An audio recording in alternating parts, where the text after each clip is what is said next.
ક્યાં જાવ છો હશે બેન? તો ભાઈ આપણે આવીએ ને આપણું બ્રેકફાસ્ટ રેડી કરી છે. આવ્યા જઈએ આપણે બહુ મોડા ભાઈ, બસો 12 થી હાલે છે, એના લીધે બહુ મોડા આવી જઈ ઘરે ભાઈ. 8 વાગી જાય, આજ તો 8:30 થઈ ગયા. તો ચાલો, ઓલમોસ્ટ તૈયાર થઈ ગયું છે.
So ભાઈ હમણાં ઉઠ્યા છીએ આપણે, and this is pre-workout meal. Look at that.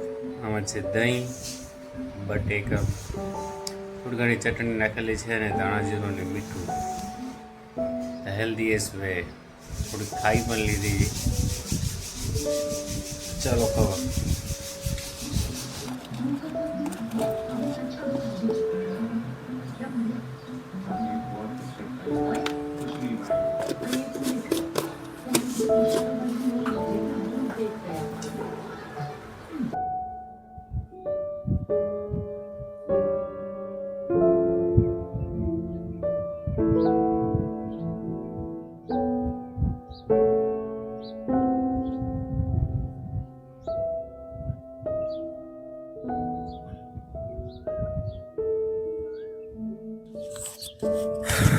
Welcome back ભાઈ. તો ભાઈ આજે જે 5 જૂન એટલે કે વિશ્વ પર્યાવરણ દિવસ. તો પહેલે તો ભાઈ વિશ્વ પર્યાવરણ દિવસની બધીની,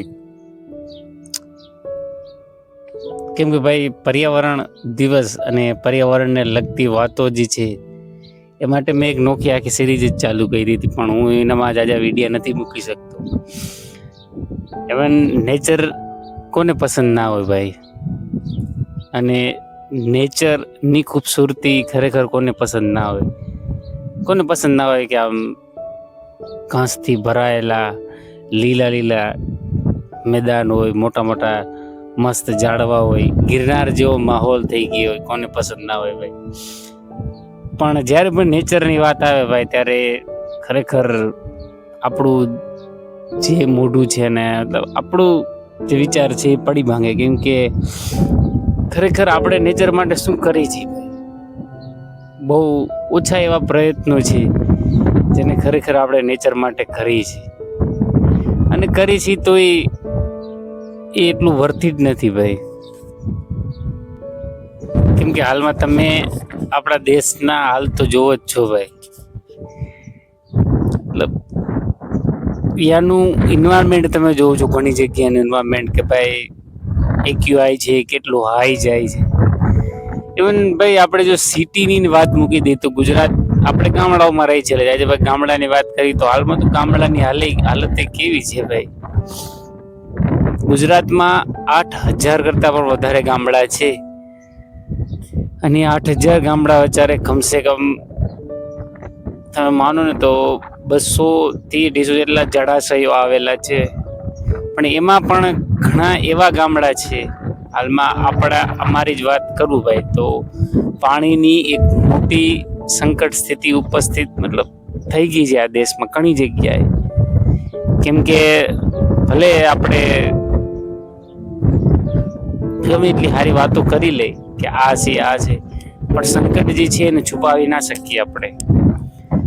કેમ કે આપણે ખરેખર નેચરને કઈ દીધું નથી ભાઈ. હંમેશા નેચર પાસેથી લેવાનું રાખ્યું છે અને નેચરની આ જ એક ખૂબસૂરત વાત છે ભાઈ કે હંમેશા નેચર પાસેથી આપણે લેવાનું જ છે. કેમ કે આપણે નેચરને ખરેખર શું દઈ શકીએ. જો અમુક મુદ્દાની વાત આપણે કરી શકીએ તો કે યાર આપણે ઝાડવા વાવી શકીએ, આપણે પ્લાસ્ટિકનો ઉપયોગ ઓછો કરી શકીએ, બને એટલું પાણીની બચત આપણે કરી શકીએ. પણ એમાંથી ખરેખર હકીકત કેટલા આપણાથી ફોલો થઈ શકે છે નોટ વેરી સિરિયસ. કેમ કે આપણે ખુદ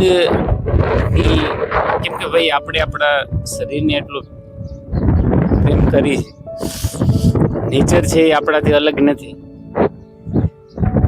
તો ભાઈ કોઈ એવો મેસેજ જે ખરેખર આપણે નેચરને બચાવવા દઈ શકતા હોય.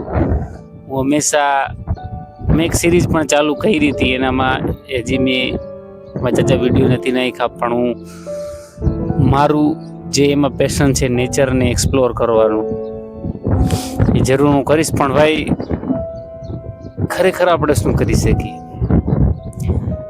તો ભાઈ પ્લીઝ ખરેખર નેચરને આપણે જાજુ કાંઈ દઈ શકીએ એમ નથી. આપણે એની કોફરી હાલત જોઈ જ શકીએ છીએ. ગયા વર્ષે જામનગરના લાલપુર તાલુકાના આ બધે ગામડા છે અરબલુસ ને આ બધા આજુબાજુ એટલો ઓછો વરસાદ થયો છે કે દર વર્ષનો રેકોર્ડ તૂટે છે. વરસાદ નથી થતો. અમારે જે નનકું કાંઈ જળાશય છે ડેમ એ પણ ભરાણો નથી. તો ભાઈ આ કોઈ એવું સંકટ નથી કે આપણે જેની વાત કરી કે ભાઈ નોર્મલ એક વસ્તુ છે જે વિજ્ઞાન પણ સાબિત કરે છે કે વરસાદ છે એ બાષ્પીભવનથી થાય છે. પણ એ બાષ્પીભવન થવા માટે ઝાડવા છે જરૂરી છે ભાઈ. કેમ કે બાષ્પીભવનનું સીધું કનેક્ટ વાદળા હારે નથી, વાદળ હારે એનું કનેક્ટ ઝાડવાથી જ છે. ઝાડવા છે એ જ પાણી શોષે છે. તો ભાઈ આપણે નેચર માટે કંઈ જાજુ નથી કરી શકતા, પણ પ્લીઝ જે ઝાડવા ઉગેલા છે, જે ઝાડવા મોટા છે, જેની ગ્રોથ મસ્ત વધારે થઈ ગઈ છે, કમસે કમ એને આપણે ન કાપી. I request you man. કેમ કે જિંદગીમાં બધા નિયમ ખાલી કહેવાના છે. વાવીને તમે કેટલા ઝાડવા વાવશો અને કેટલાને ઉછેરી શકશો. કેમ કે માનવ એના ખુદના રચેલા નિયમોમાં ખુદ એટલો ફસાયેલો છે કે નેચર સામું જોવું એની અપેન્ડન્સની બહાર જ વહી જાય છે. તો પ્લીઝ એટલું કરો કે ભાઈ જે ઓલરેડી કુદરતે ખુદ એની મેળાએ જે ઝાડવા ગ્રો કરેલા છે, જે આ પાછળ તમે જોવો છો.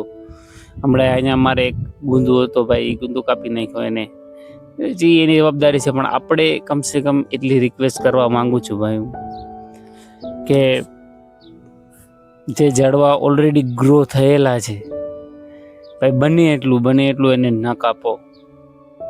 કેમ કે આ ઉનાળામાં તમે હાલત જોઈ શકો છો ભાઈ, ગરમીનો પારો, તાપમાનનો પારો કેટલો છે. હજી મને તડકો ફીલ થાય છે. ઇવન 6 વાગવા આવ્યા છે તો આ હાલત થઈ ગઈ છે હાલમાં ભાઈ. હેપી પર્યાવરણ દિવસ કહેતા પણ હવે તો આપને એવું લાગે છે કે આ ખાલી પર્યાવરણનો એક મજાક છે. કેમ કે ગુજરાતની આ ડિસ્ટ્રિક્ટ ખાસ કરીને ભાઈ એની કોર તો પાણીની ભારે તંગી છે. એવું નથી, ઘણી જગ્યાએ સારું પણ છે, પણ ભાઈ અહીંયાનું એન્વાયરમેન્ટ આખો અલગ છે. કેમ કે પાણીના જળાશયો ઉપર પણ આ બધી એવું નથી કે બધું ઝાડવાથી જ થાય, પણ ઘણું પાણીના સંગ્રહથી પણ થાય. અમારે કોઈ એવું સોર્સ નથી પાણીનો ઉપર, પણ આપણે એક પર્યાવરણની વાત કરી શકીએ કે ઝાડવા વાવી શકીએ, એને તો ગ્રો કદાચ કરતા હોય તો સારું જ છે, પણ જે છે એને ઓલરેડી કાપીએ નહીં. આ એક મોટો સંકલ્પ છે. Please be remind. Thank you for આટલું કરી લે પર્યાવરણ માટે તોય કાફી છે યાર. કેમ કે આપણી જે આવવાવાળી જનરેશન છે એને કદાચ ને આ ઝાડવા છે એ બહુ મુશ્કેલીથી જોવા જશે. એવું ઘણા સાયન્ટિસ્ટોનું માનવું છે ભાઈ કે 2014 કે 41ની અંદર ઘણા બધા એવા નેચરના સોર્સ જે છે નેચરલના, કે કેમ કે હમણાં તમે ઘણા ટાઈમ પછી જોઈ જઈ છે ભાઈ, ગવર્મેન્ટે અરાવલી પાડ 600 મીટરની અંદર એ તોડવાનો મેસેજ આપ્યો હતો. ઘણા બધા એવા સિસ્ટમેટિક રિવ્યુ આપ્યા હતા. અને પ્લસ ચલો આપણે એ કોર ના જાય તોય ભાઈ આપણે બચાવીને કમસે કમ એ ઝાડવા બચાવી લઈએ, જે ખરેખર ઓલરેડી ગ્રો થયેલા છે. બને તો વધારે વાવો. બાકી તો ભાઈ આપણે તો નાના ક્રિએટર જે કરીને શું વાત કરી શકીએ. હેપી પર્યાવરણ દિવસ ભાઈ.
સો ભાઈ the workout is finished.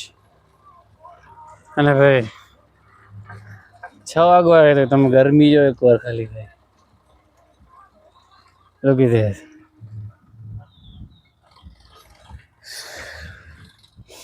આટલી ગરમી છે ભાઈ એમાં તમે જો કસરત કરતા હોય તો આવી હાલત થઈ જાય. તો ભાઈ લેગ માટે કંઈ જાજો આપણે નથી કર્યું. એક કમ્પાઉન્ડ, એક આઇસોલેટ, ફૂલ ટોટલ 4 એક્સરસાઇઝ, 3 સેટ. કેમ કે ભાઈ લેગ ઓલરેડી એક્ઝોસ્ટ છે. તો ધેટ્સ ઇટ ભાઈ. એન્ડ પ્લીઝ પ્રકૃતિ વિશે જે એક વાત કીધી આપણે શું કરી શકીએ ખરેખર યાદ રાખજો કે ઓલરેડી જે ઝાડવા છે ભાઈ એને ન કાપી અને એનું સંરક્ષણ કરી એ જ સાચું પ્રકૃતિનો હવે નિયમ છે આપણા માટે. અને આપણી આવવાવાળી પેઢી છે એ ખરેખર જોઈ શકે ઝાડવા. હેપી પર્યાવરણ દિવસ. તો ભાઈ આ છે આપણું અત્યારનું ખાવાનું. ગુવારનું શાક છે અને છાતી છે 200 ગ્રામ પૂરી. ફાઈબર, પ્રોટીન, કાર્બમાં આપણે લેસી બાજરાનો રોટલો આવે છે. અને નાનકો રોટલો આપણે ખાઈ જાય. છાશ આપણે પીસી 2 ગ્લાસ. દસ જ ભાઈ.